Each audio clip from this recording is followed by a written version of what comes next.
وَلِكُلٍّ وِجْهَةٌ هُوَ مُوَلِّيهَا فَاسْتَبِقُوا الْخَيْرَاتِ أَيْنَمَا تَكُونُوا يَأْتِ بِكُمُ اللَّهُ جَمِيعًا إِنَّ اللَّهَ عَلَى كُلِّ شَيْءٍ قَدِيرٌ۔ وَلِكُلٍّ وِجْهَةٌ هُوَ مُوَلِّيهَا، ہر ایک کے لیے ہم نے ایک رخ معین کر دیا جس کی طرف کہ وہ رخ کرتا ہے۔ فَاسْتَبِقُوا الْخَيْرَاتِ، تو مسلمانوں تمہارے لیے ایک رخ تو ہم نے معین کر دیا بیت اللہ کا۔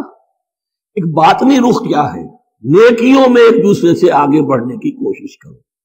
ایک ہے ظاہر، نماز کا ظاہر ہے، آپ نے قبلے کی طرف رخ کر لیا ہے، آپ نے وضو کیا ہے۔ ایک نماز کا باطن ہے، خشوع ہے، خضوع ہے، حضور قلب حاصل ہے، دقت ہے، معلوم ہے کس کے سامنے حاضری ہے۔ اسی طریقے سے قبلہ ایک تو یہ ہے جو کہ کعبہ ہے، بیت اللہ ہے، ایک یہ فاستبقوا الخیرات، تم ہر نیکی کے اندر ایک دوسرے سے آگے بڑھنے کی کوشش کرو۔ اینما تکونوا یأتی بکم اللہ جمیعا، جہاں کہیں بھی ہوگے اللہ تم سب کو لے آئے گا، جمع کر دے گا۔ ان اللہ علی کل شیء قدیر، یقینا اللہ تعالی ہر چیز پر قادر ہے۔